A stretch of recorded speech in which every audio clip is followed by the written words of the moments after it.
Jason VanRuler. I am so thrilled to have you here on For Real. Thank you for joining me today. Yes, I've been looking forward to it. This is so fun to be on talking with you today. I love it. We met a while back through a mutual friend, and it was a blast talking with you in South Dakota, your land of origin. And so I'm so excited to circle back the two Midwesterners behind mics. It's a great time. And the reason I'm asking you here, Jason, in addition that you are to the fact that you're just a really great guy, you happen to be an expert in relationships, and we are in desperate need. We, the people in our lives, in our nation, in our culture, in our families, we need help. Please help us. I'm already singing with vibrato, so that tells you the We're off to a good urgency. start. We're off to a great start. I do need to say off the top of the show, your book, Get Past Your Past, came out about a year and a half, maybe ago. Am I? Yeah, about right. It's a great book. And I want to say that out loud before I forget. Our mutual friend, Bob Goff, and I, on the writing room, got to talk to you about that book. And so for all listeners, pause, or at the end of this, please go listen to that conversation, because Jason has written a beautiful book for all of us in the middle of navigating how to reconcile things in our past for a brighter future and present. And it's a great book, Jason. I know we've already talked about that, so I don't want to bother you with those questions, but I want our listeners to know about that. Well, thank you. Well done. Well done writing a great book. That means a lot. And now I'm pivoting to to what I need. Okay. So I'll start the clock. The clock has been started. I know. I hope you're invoicing me for this, because I'll get it in the mail session. 3 to 5 business days. Yes. That's good. Very efficient in the Midwest. Okay. I would love to talk with you specifically as I believe this episode is coming out somewhere around Valentine's Day, which makes me think of cookies and relationships in that order. And yes. I feel like our listeners could really benefit from your wisdom. You spend most of your days, all of your days, helping people either slog through or endure or find a lot of hope in difficult relationships. So I'm going chronologically today, Jason. I'm starting with the youths. The youths, okay. The youths and their relationships. You and I both have teenagers. I have young adults. You have under tweenagers. Is that a word? Tweenagers, yes. And we're watching them in a time where some of the advice they're getting about relationships is junk. Oh, I think it's great. It's all great. Nothing bad about it. Social media has been very helpful for relationships. Yeah, I bet. Yeah. I bet you hear a lot of praise of social media. I mean, in your it's office. Good for business, so I'm not complaining. You don't complain about your revenue source. So totally it's true. Yes. Right. And it can be very helpful and also very destructive. So I would like to talk with you about how to help our teenagers approach relationships in a healthy way. And then we're moving onward to old people like me. When I asked my daughter, Thea, about this, I said, I get to talk to a relationship expert. What are your questions? She immediately sighed and gave an eye roll at the very idea. First, because relationships in high school can be really silly. And second, she had a very interesting reaction. She said in faith circles, in Jesus circles, she is weary of every relationship talk, every retreat talk, every youth group moment. But despite the best intentions, I know, of the people kind of coordinating these conversations, they end up saying 3 things. Don't have sex, communicate, and let God be the center. It was rapid fire. She got those 3 off. Don't have sex, communicate, let God be the center. She said, I need something more helpful and practical than that. She said, for example, how do we communicate better? The not having sex is fairly clear. That's a decision. And especially don't have sex and not communicate, because that's a pairing of the worst 2 out of 3. And that's nobody wants that. No, Okay. no, that's a no and a no. And what does that mean? I think that's where we've landed with kids trying to talk about this in a little bit more open way than maybe previous generations. But what would you say to a teenager who says something like that to you? Like, can you give me a little bit more with your insight of where you stand talking with people farther down the path? Advise. Go, please. Yeah. I mean, I would say I'm stuck because those are my three. So I'm in big trouble. Okay, Because I took some going notes to number two. and well, I don't have much else. Okay. I mean, Wow, I'm yes, regretting. yes, you're like the terrible guest choice. So the thing is I think of the younger generations, we're really problem aware. Therapy has done a great job of helping people have problem awareness. Okay. But kind of what we're talking about is the universal problem, which is, okay, so I know it's not great or I know it's not working, but what do I do? And everyone just says, but let's just keep talking about the problem. Oh, that's so interesting. Yeah. Say more. Yeah. So the kids, they just know the problem. And so then we kind of come in and someone asks a great question like you just asked, and we just go like, I don't really know, but I know the problem. Do you want to talk about that? And so I think what happens is it's just sort of this like, okay, well, so now we feel worse about what we have, but we don't know how to make it better. So thank you.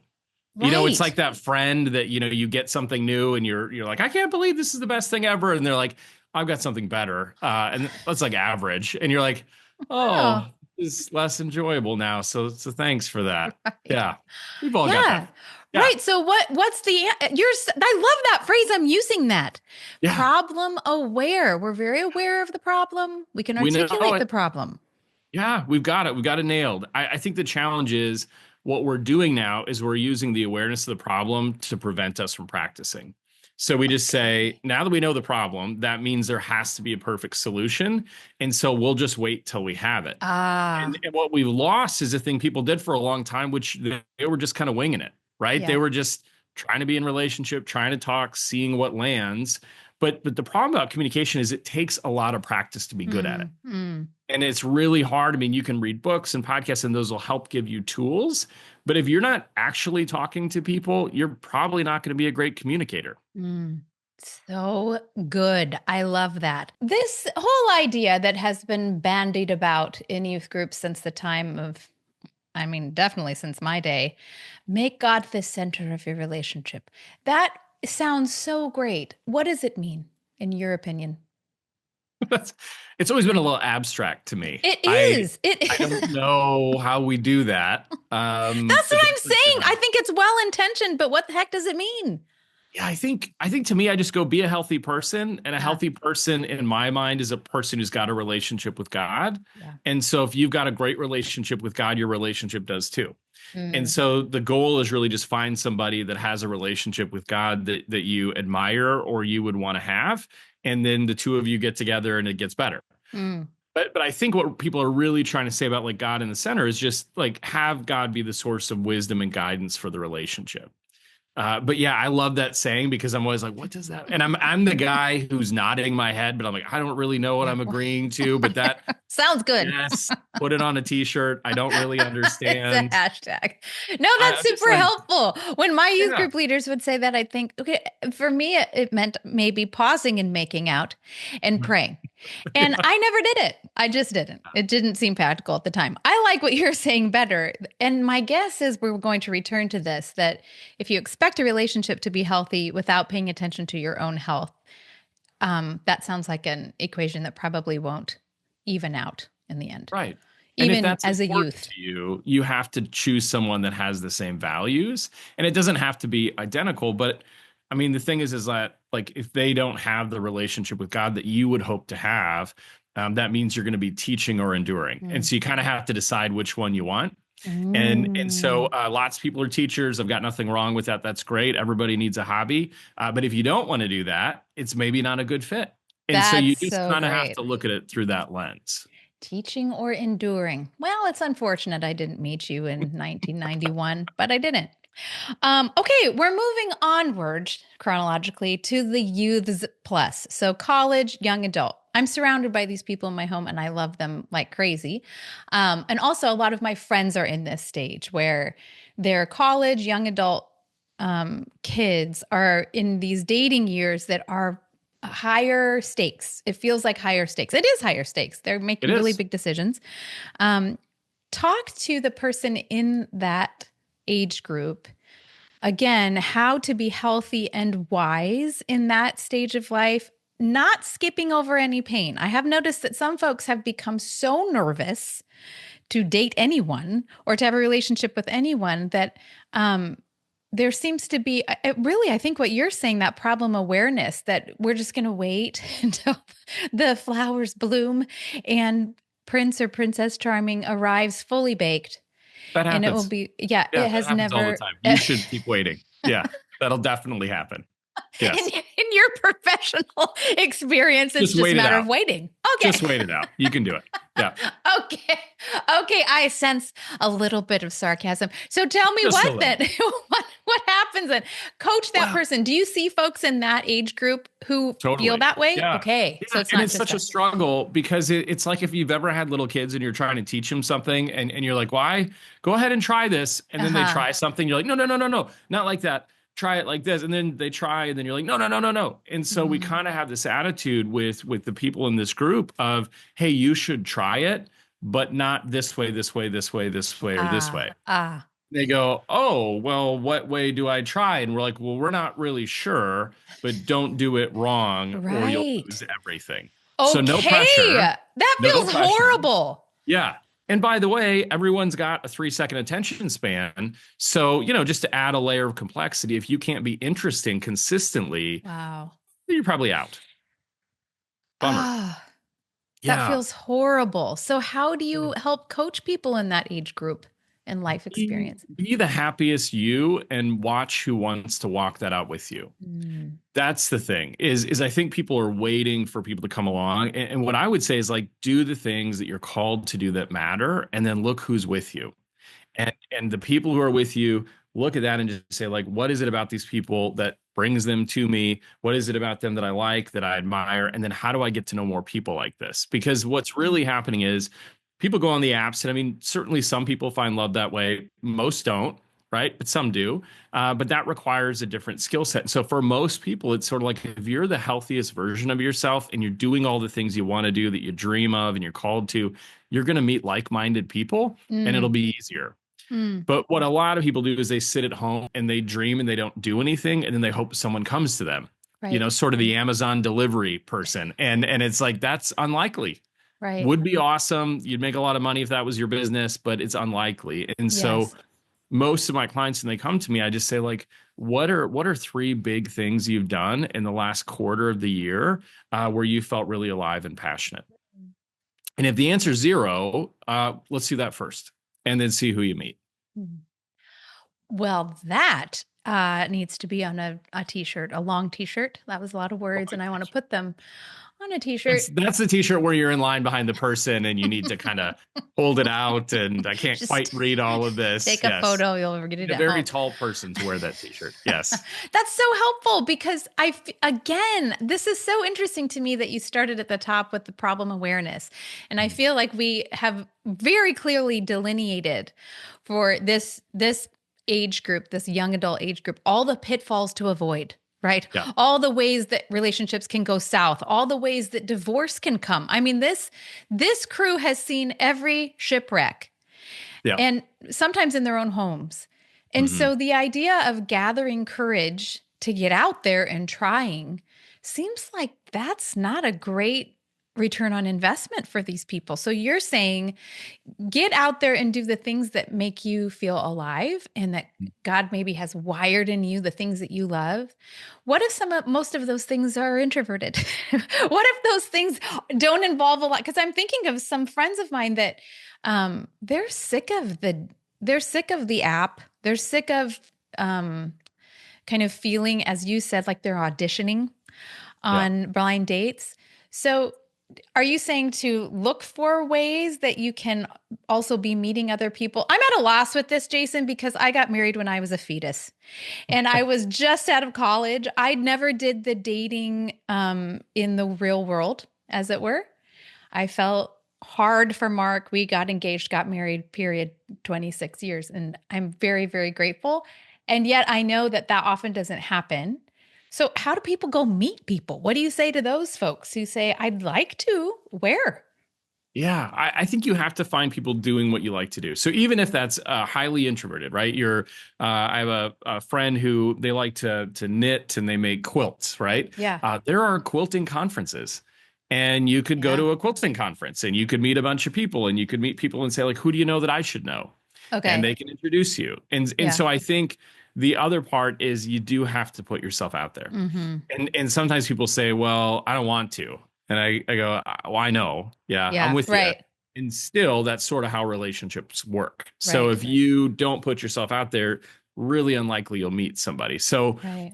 I think, though, if we go where we're passionate and we find people passionate about the same thing, Mm-hmm. this really cool thing happens where we have built-in relationship Mm-hmm. and we can build from there. Yeah. Beautiful.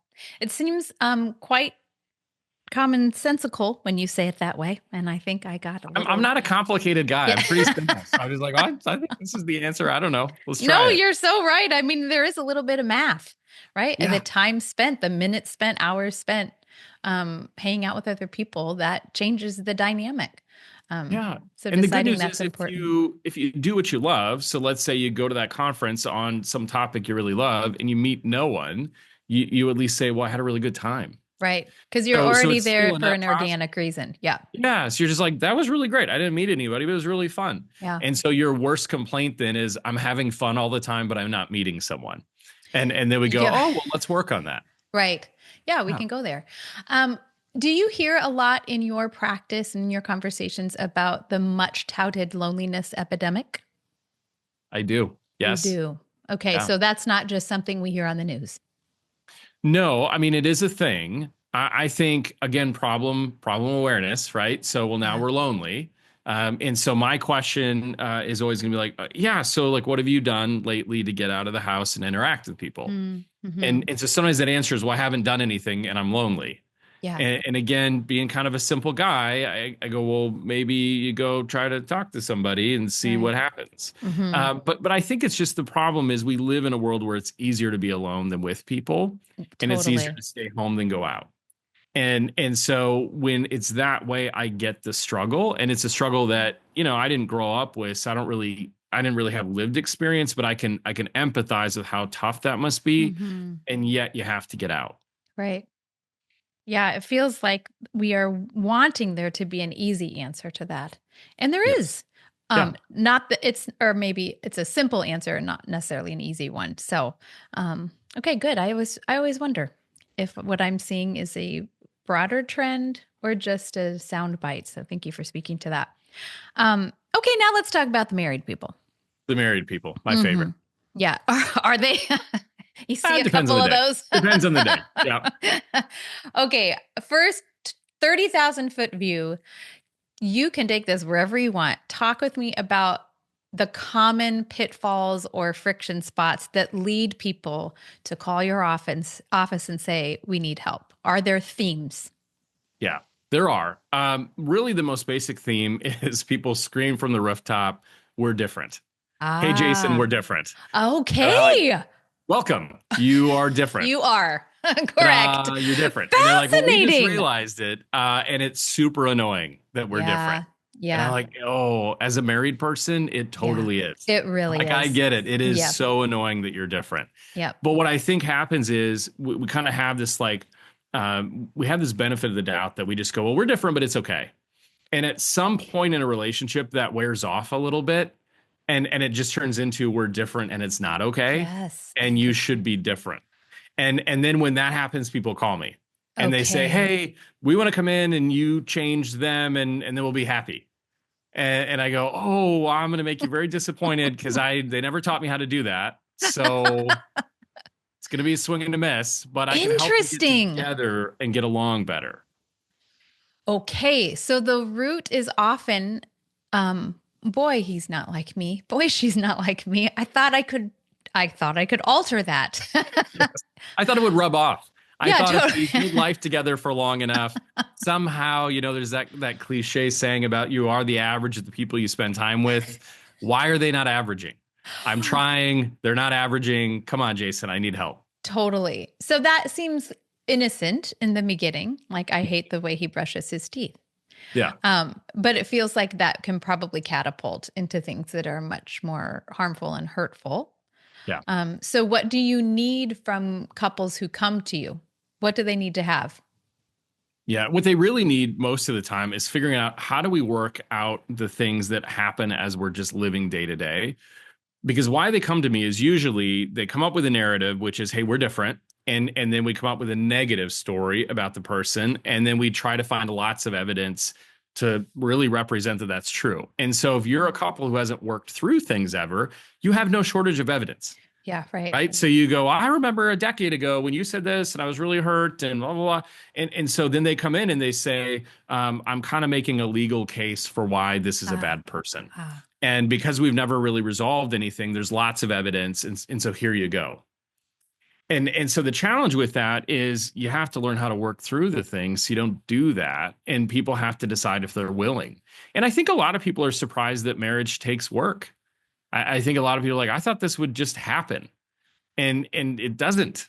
And I'm yeah, sorry, but it doesn't work that way. And so it's right. like people come to me kind of when they haven't done maintenance on their car and they Mm, really need an oil change, but they're about 10,000 miles past due. mm.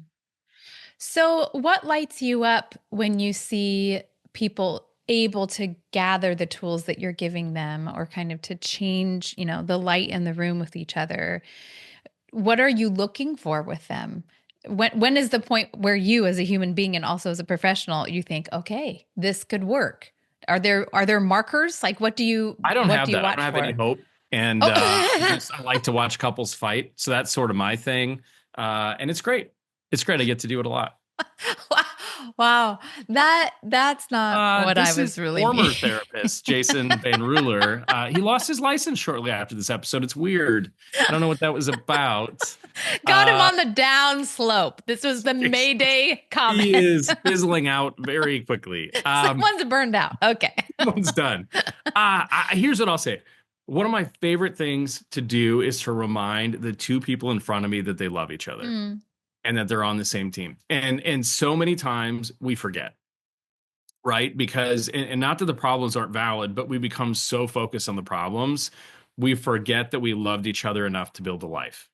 And so one of my favorite things is just saying like, hey, remember you guys love each other. Like you guys are best friends. yeah. And people go, oh, I don't know about that. Right. And I go, yeah, but at one time you thought you were. And at one time you said, we've got this big dream for a life we build, but only together. And so here we are, and it feels a little hopeless and it's a little messy.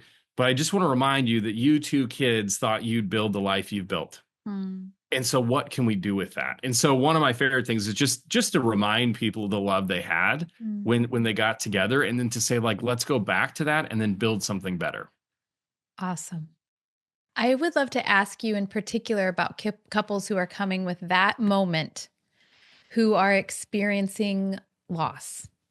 So we happen to be in a season in our family where tangentially there are so many people in absolutely the valley of the shadow, Mhm. and friends who have lost children. I know you've written a lot about trauma and how painful experiences um, are a sort of compass, whether we like it or not. And so we need to pay attention to kind of the directions that are associated with those times. And so talk to the couples in particular who are dealing with either loss or grief, past hurt that has just erupted in a new season.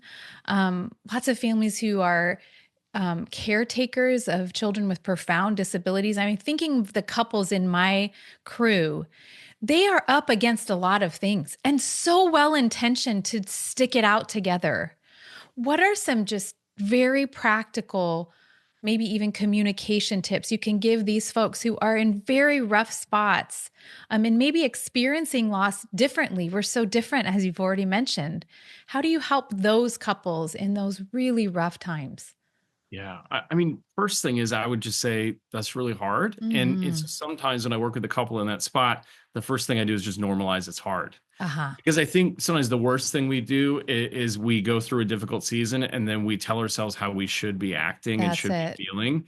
And then we tell our person. hey, you should really be acting and feeling. And it's like, oh, that's not helpful at all because I Right. don't feel that way. And Right. so the first thing is just to kind of normalize if it's difficult, it's probably messy.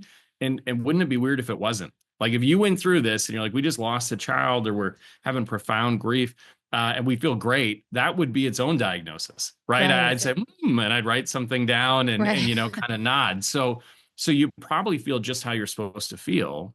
But how do we take this experience and have it strengthen us instead of tear us apart? Wow. Because again, the end goal is that we're doing this together. And so what it means when we're up against something that's a real struggle is kind of like I think wrestling really taught me, you know, from television, what we want to do is tag in and tag out, right? So we have to remember like there's two of us. And so we might be up against an opponent we can't beat on our own, but there's actually two of us. And if you're a faith person, there's even more than that. Yeah. But it's just sort of like, hey, you can tag out. Mm. You can tag out. And even in my own marriage, when we've had hard times, I pulled Jody aside and just said, like, hey, I'm tagging out. I don't know what to Yeah. do. Like, can I give this to you? And she's like, yep. And she's done that to me. And so I think the biggest thing is just don't forget you're doing this with your best friend. Mm. Wow. So tagging out for you and Jody, or for couples listening, is that giving each other space to have a day where you don't engage, or a space to have a time where you do your own, like, what does that mean for folks who are in the trenches? Yeah, I mean, it means something different for everybody, Okay. but about that, it's what do you need? So if I'm working with a couple who's got an ongoing struggle or is grieving, I'll say we have to run really efficiently. And so that means we have to know how to communicate what we want and need. We don't Wow. have a lot of time to talk about the rest. So when it comes down to like how we get together, well, what do you want? What do you need? If you don't know what you need, try what you want and refine it, but you have to say something. Mm. Ooh, that's good. Run efficiently. Yeah. Yep, I can see that. There seems to be um my family and I are big fans of Catherine and Jay Wolf, who have Hope Heals Camp down in Alabama, and they, as part of our training, have mentioned many times that the incidence of divorce among folks who are going through perpetual chronic caregiving, of folks with profound disability, the divorce rate is like 85%, something just astronomical. And I think about that so often, not just with the disability space, but also for grief and loss and trauma. The idea of running efficiently makes a lot of sense, that deciding together, we have got to have a shorthand. We've got to be able to like cut to the quick and really say what we mean, because there's just so much noise in our hearts and our brains and bodies. That is so, so wise. You should write a book about that. I might. I'm thinking Okay. about it. All right. Here's the other thing I would say is when I meet a couple in that space, we can be honest about what they're really trying to do. Is it's like they're trying to say they want to climb Mount Everest. And that's a beautiful vision to have. But the truth is also people die on the way to the top of Mount Everest. And so we both decided we want to do it together. And so if you decide to climb Mount Everest together, that means you have to do certain things to ensure you're going to get to the top. Right. And you have to do them together in tandem and work alongside one another and not against, if we want to make it happen, even knowing it's going to be challenging. Right. And so I'll just say to couples like, so how do we get there efficiently? Because when you hike Mount Everest, you don't go for a stroll in the morning. You don't say, oh, just walk around and see what happens. We're very focused on where we're trying to go. And I think sometimes couples don't have that. And that's where the pain comes, or one person's wandering and the other one's at camp wondering where they're at. And so I think they have to be on the same page. And the other thing, and this is not a plug just for therapy, but you need a guide. You know, anybody that climbs Everest, they don't do it alone. And so we need someone to help us walk through that. Ooh, that's so good.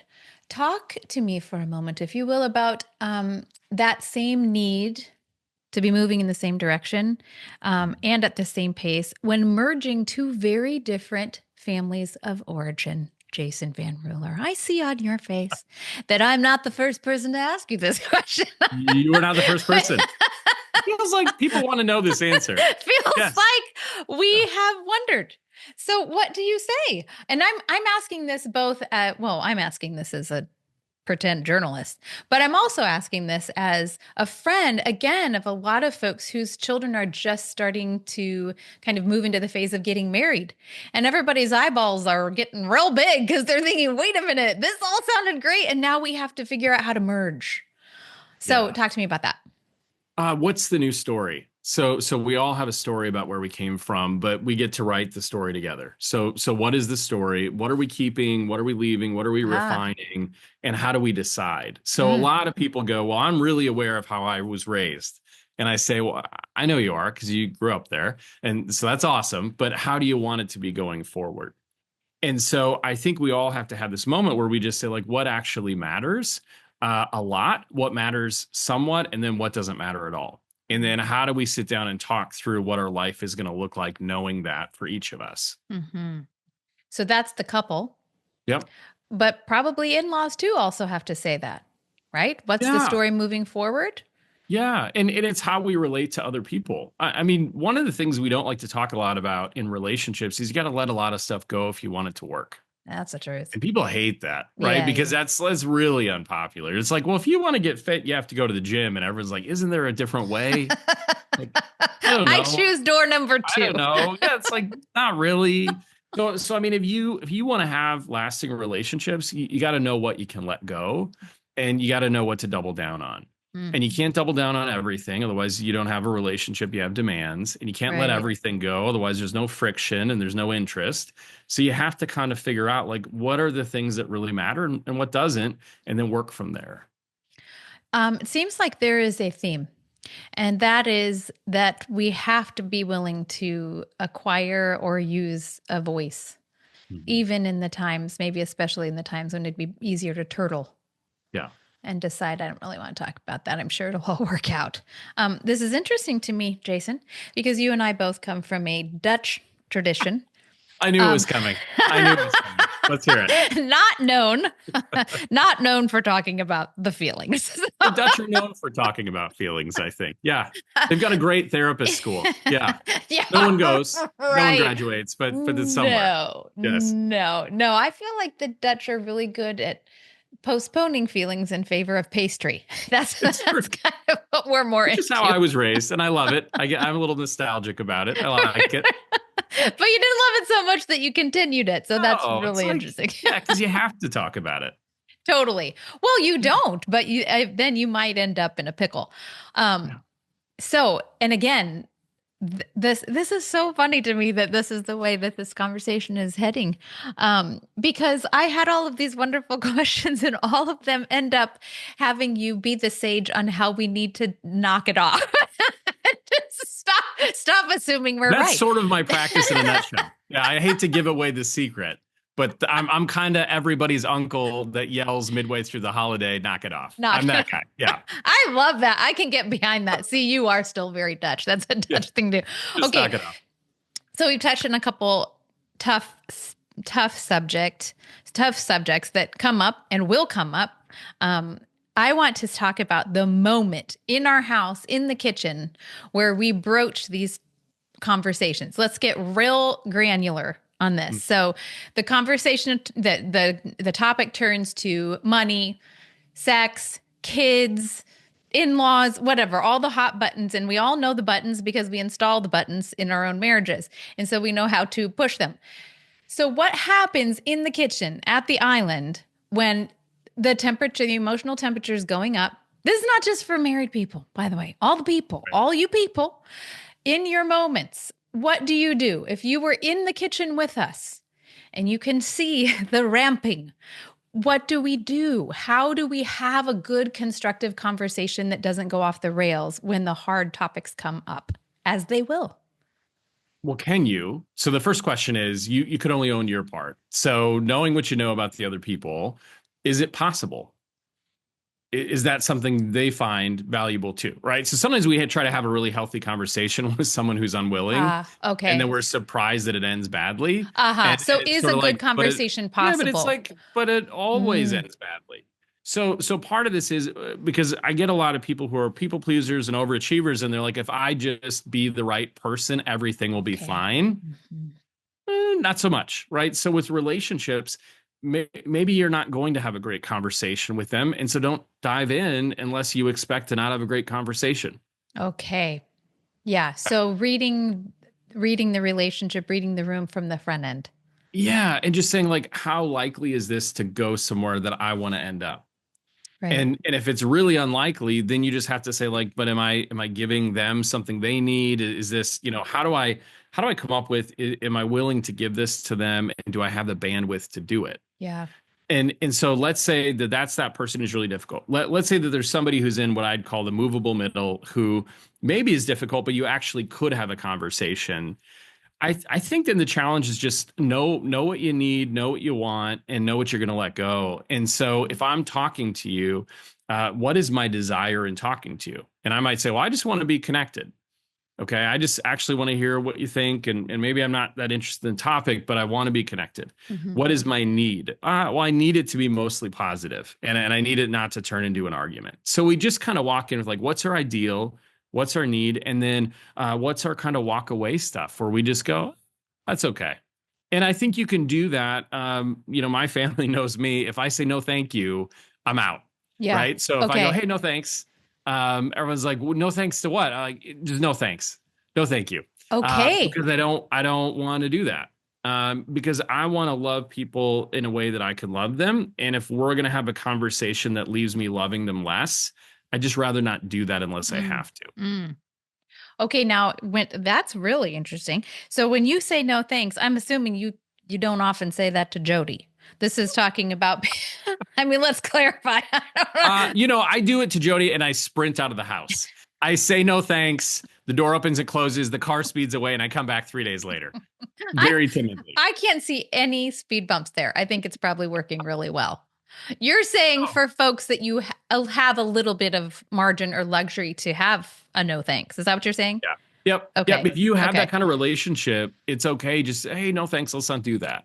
Yeah. Okay. The other thing that I think I would just say is it's okay to redirect people. So one of the things that's most hurtful to people is when we judge what they're doing and then we cut the relationship off. So we say, you're not saying what I want, or you don't approach it like I like. And so because of that, you're cut off, right? Well, what are they supposed to do with that? Right? There's no coming back from that. So what I tell people is if it's going in a direction you don't like, it's okay to say so and redirect to say, hey, I really want to have a conversation with you. But talking about your political beliefs for 3 hours seems like we're not going to end up in a good space. And so what if we talked about something else like football 3 hours or whatever, but I think what people do is they endure it until they can't. Yeah. And then they cut it off. And then they're out. Yep. Yeah. And then it actually makes you look like the bad guy. Mm-hmm, mm-hmm. Because now everyone goes, well, they just walked away. They just quit. And so I'm saying, continue to be relational, just change directions. Super smart. I feel like that should be, could be really helpful for starting in about junior high. Yeah. I'm serious. Like a lot of spaces could really benefit from, you know what, this isn't going in a direction that's going to give life to either of us. So how about we talk about the Vikings? Yeah. And here's one more thing I would add on that. One of my very favorite things to do, and this probably makes me a crazy person, but when I'm going into like a family gathering, I write everybody's name down and a thing that I know they'd love to talk about. Oh, fascinating.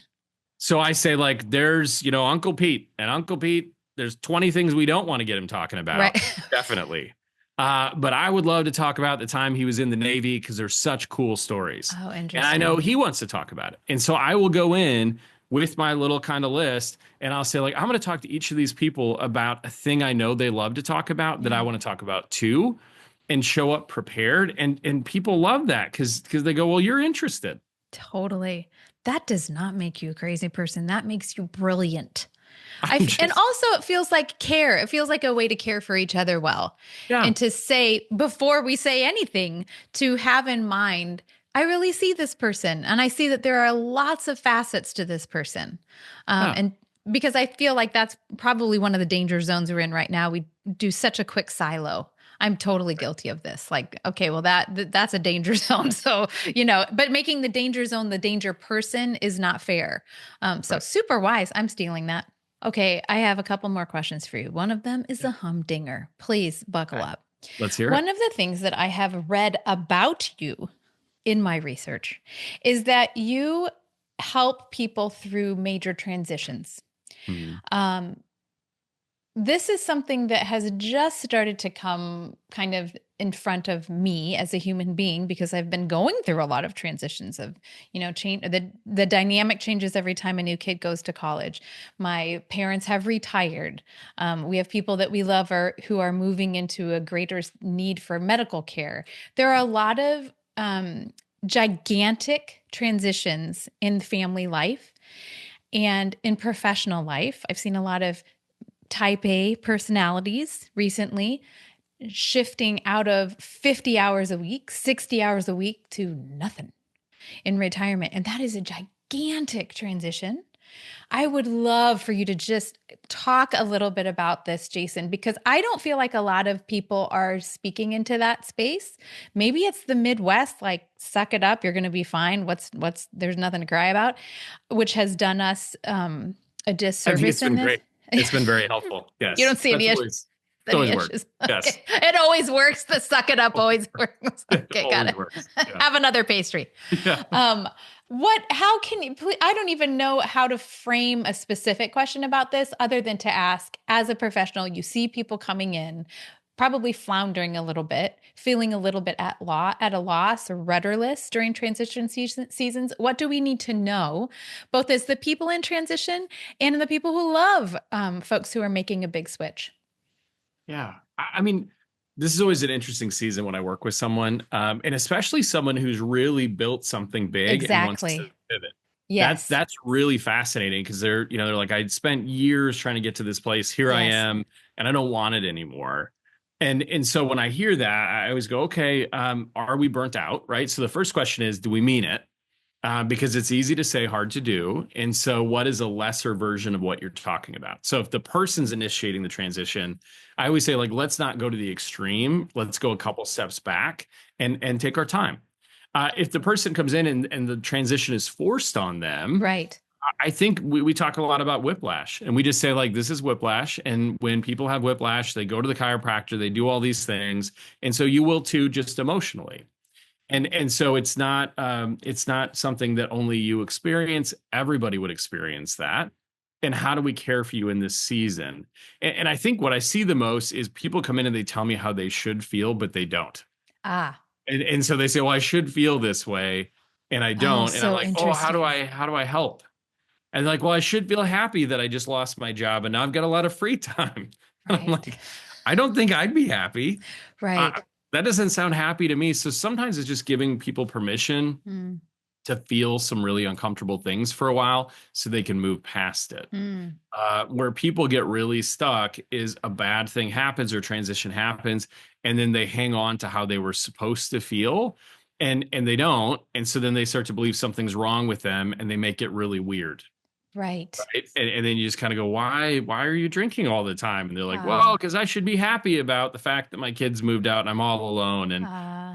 or we could talk about you being sad. I mean, Right. one is a little more healthy. So I think it's, and we've all done that. I've gone through transition that's been really hard. I think it's okay for us just to say it's really hard Mm. and to struggle and to go, like, for the next couple months, it's going to be kind of wacky and weird, and like, let's embrace that. Mm. Mm. I don't hear anyone saying that. I feel like, and especially as you mentioned, the changes or shifts or transitions that are supposed to be joyful ones or even Right. elective ones. Like, I should feel amazing that blank. That should piece really gets really gets into our thinking, I think, in a way that isn't helpful. So allowing ourselves to not have the should, is that part of it? Like, it's okay. It's Yeah, okay quit to feel shooting all over the weird. place. It's a real mess. Stop shooting. I don't like it. Oh my gosh, that's like pretend Dutch cussing. I love it. I would never say the real word I was because I mean that would be a terrible thing. So, but I would wink towards it. I have We said the can real wink word. towards it. Yeah. I have said it. Once. Okay. At the time in 2003 when I said it, I'm still sorry about it.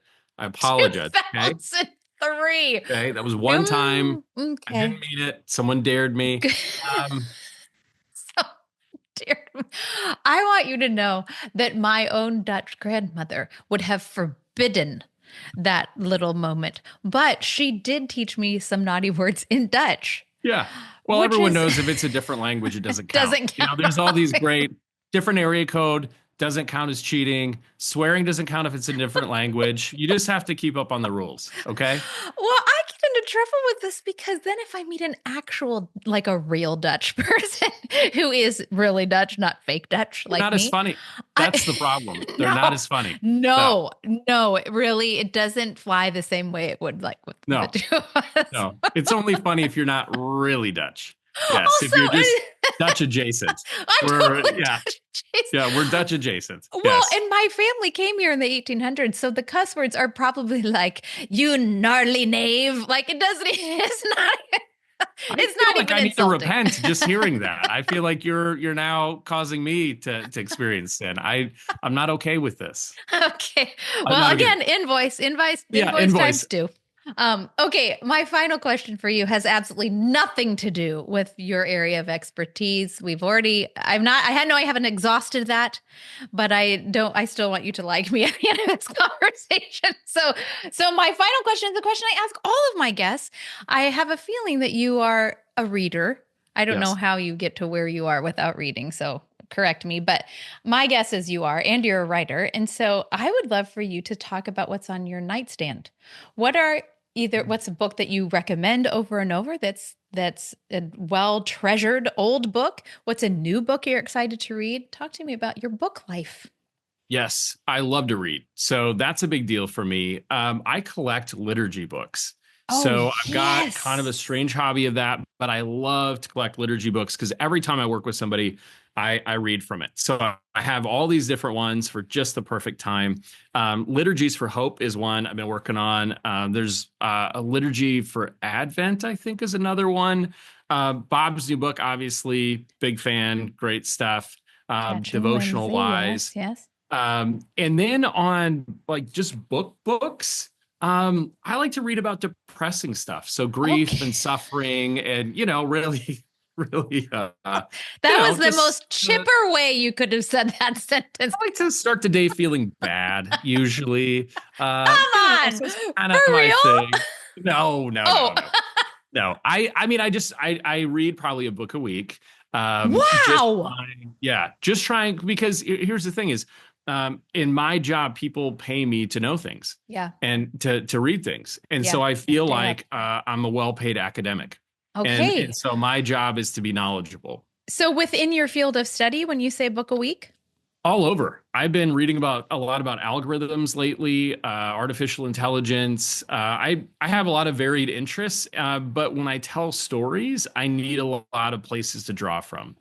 And so I'll kind of read about whatever I'm interested in. I like to read a lot about good questions to ask, and wisdom literature from other places and biblical stuff. So yeah, lots of different places. Yeah. Okay, well, as we're finishing one year, starting another, give me a couple that you just loved this year, book a weeker. Oh, yeah. I mean, I would say for people like Every Moment Holy is a good one. That's a liturgy. Liturgies for Hope is a good one. Ones I recommend a lot are like Daring Greatly, Brene Brown. Okay. That's a really good one. The Four Agreements, not a Christian book, but very simple kind of approach to life. Okay. That I Author of that, do you know? Don Miguel Ruiz, I think.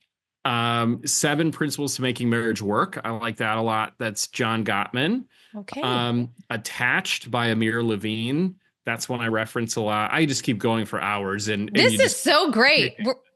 We are citing all of these in the show notes as a treasure trove. But I love those. And then what I always tell my clients is like, just try reading something. And if you don't like it, stop. Yeah. But it's just the act of, I think reading a book is an act of self-care. And I know I just made that really therapist-like, but I think taking the time to gain knowledge is so important. And if you're struggling with something, buy a book about it. Yeah. Like, awesome. I have this annoying thing where people are like, I'm struggling so much. I'm like, how many books have you read about it? And they're like, I haven't ever read one. Yeah. And I go, you could try. That could be a start. Or you could listen to a podcast. So one of the beautiful things about our crazy world is we have so many free resources. Right. And not everything will be a win, but sometimes I'm listening to a podcast about technology and I get a great story about a relationship. Mm. And so just know that I think you'll hear the thing you need to hear if you're listening. Ah, that is fantastic. You should, if there's ever a time you don't want to do your particular job, any publishing house would pay the big literary bucks I to love it. have you in marketing and sales, because you just reminded me of a lot of things I like about reading. So thank you for that. Well, Jason VanRuler, this has been a complete delight. Thank you so much for taking time to talk with me. I look forward to your invoice, and I look forward to hearing from listeners on all the ways you help them. I really appreciate it. Thank you so much. This is so good. I expect you'll haggle with me about the invoice, and that's fine. We'll work it out. We're not going to talk about it, but we'll work it out silently and very passive aggressively. But we'll As get our to ancestors would want.